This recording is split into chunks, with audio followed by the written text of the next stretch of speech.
Today's video is made possible by the EA Creator Network. Alright, so I know you can see from the screen already, we're going to be getting a Lifeline rework. We got a support class changes, some changes to ranked, and overall the meta is just having a major shift. So let's deep dive.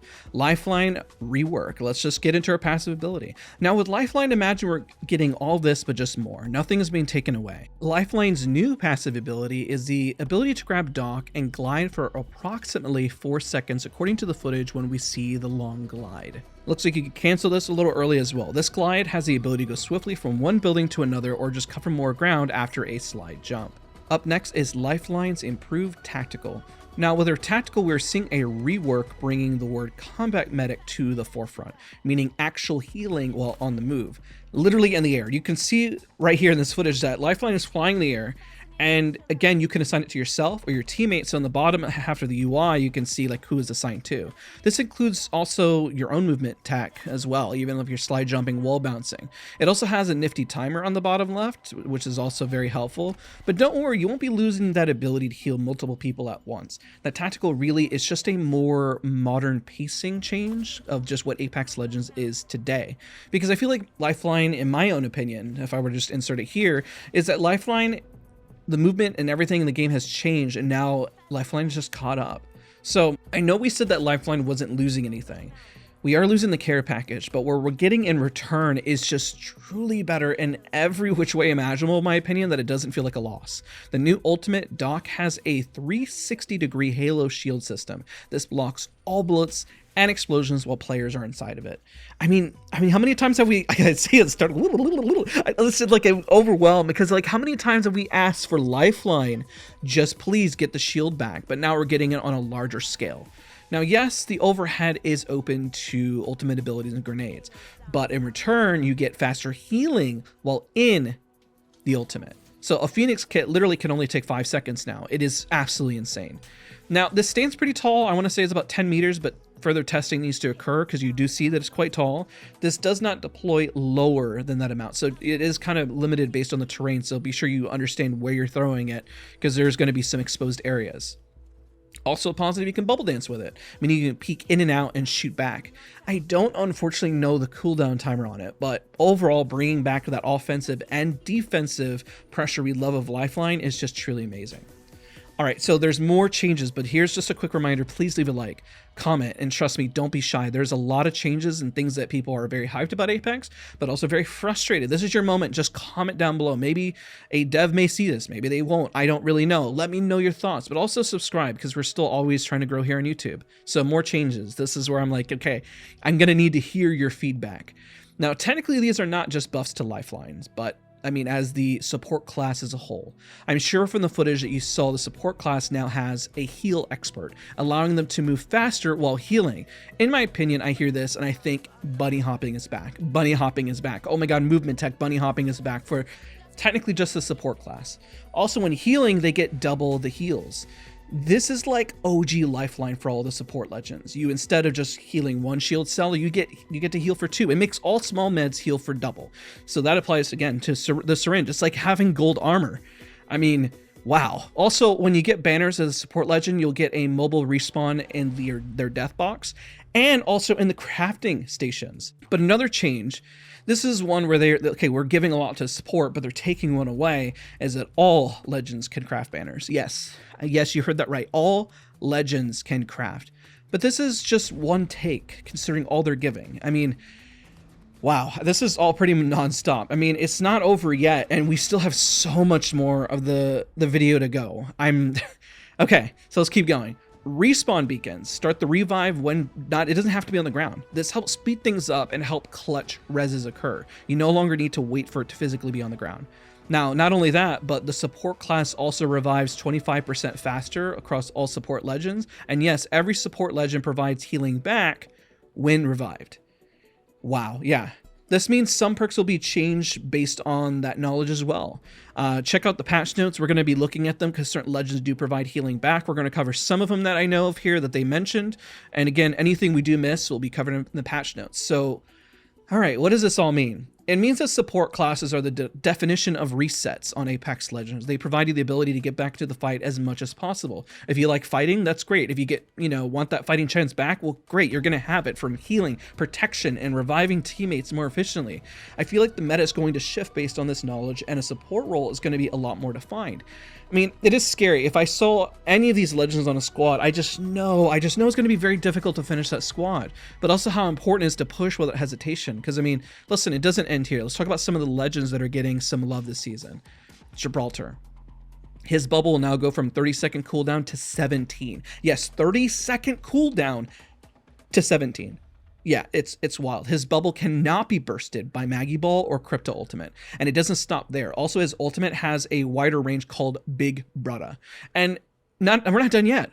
Also, his passive with shotguns, he has no movement penalty. He is like Mad Maggie. So if you love Mad Maggie, I'm going to be honest, Gibby's not looking like a bad alternative here. I mean, if you're a comp player watching this, I'm starting to think Gibraltar's going to make a comeback for some of those end zones. You're going to see some insane end zone potential in fights and have cover. That cooldown of 17 seconds is ridiculous. It is...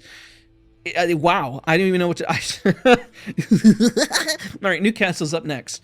Newcastle, one perk is Ultimate Savior because the perks some of them have to change. His ultimate when thrown down has a moment where it provides shield back to its users behind it for 15 seconds. Yeah, that's like Watson ultimate. Also, the other perk is Hero's Hustle, where you have higher mobility while rezzing. This was adjustment based on the support perk, overall, just reinforcing it. I don't know how I feel about this, but it doesn't stop there. His tactical no longer takes damage. Yes, it is 100% impervious to bullets. You can also control it while down. Yes, more control even while you're in a down state. So imagine that plus all the support perks, which is wild. Also, his knockdown shield has a HP increase by 50% per tier. I know all of you are saying, like, what? I mean, I was as well. I was speed writing at this point. Now, Conduit, remember all the current perks, okay? She's getting all that, and then now we're getting some buffs. She is now able to retain her speed boost for a few seconds longer. They did not provide us the exact duration. I'm sure it'll be in the patch notes, but she was able to speed boost towards crafters, down targets, revive beacons, and teammates. They mentioned for down targets, a distance does not matter. Now, we'll know more in the patch notes, and hopefully we'll get more details when we see them live. Now, this does mean that Conduit going from players who play more split, this is going to be huge to be the glue between the team, because you're going to be able to kind of sprint just everywhere or go in for the rescue. All right, even as I do this is still an overwhelming amount of information, and we're still not done. If you did not believe me when I said the support class is taking over, I sure hope you do now, because this dominance is just insane. Now, if you're a Mirage and Loba fan, let me go on and tell you, there's no changes yet. They mentioned they're looking into them and that there are changes, but they said a mid-season patch, a later patch. It seems like it's going to happen before the next season, so keep on the lookout. They also mentioned health bars are also going to be more competitive, but it looks like Mirage health bars also will work better. We're going to have to see what that means. I don't know what that means per se. Again, when we get all this, we write down a bunch of notes as fast as possible. I do the best I can, and I go back and write down notes, but sometimes we need the patch notes to really reassure us on what that is. So I'll cover the patch notes. They're going to be out when this video is posted within a couple of hours, I believe. Now, as we kind of put a summary of all this, these are all very bold changes, and I hope that it changes the normal standard picks. They said that they hope it makes other legends stand out more, that legends really changes the meta. So comment. Do you feel this does a ton to shift the meta? What do you think? Now here's something a little more lighthearted. Let's discuss a new mode for just your regular matches called Rift Relics, where you watch for cosmetic portals signaling a Rift Relic, essentially.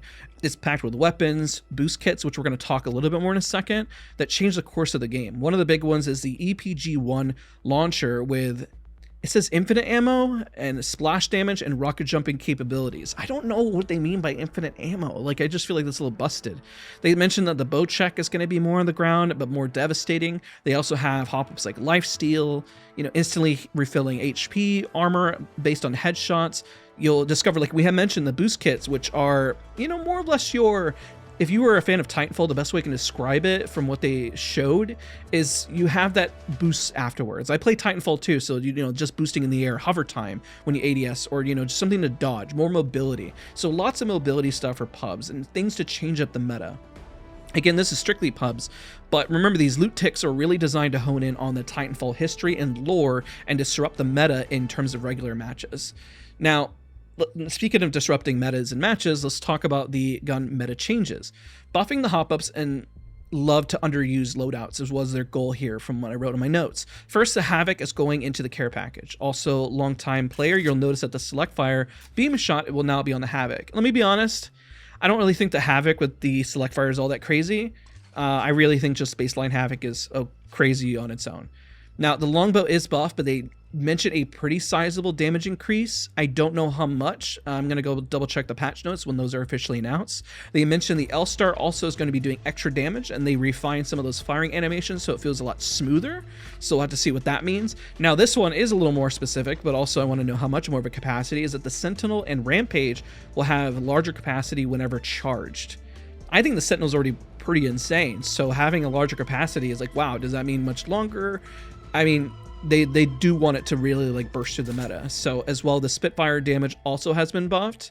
This one, you know, going back at my notes, I wrote 1 point of damage, but I don't know that for sure. And I was like, I put a question mark because they were speed running these notes.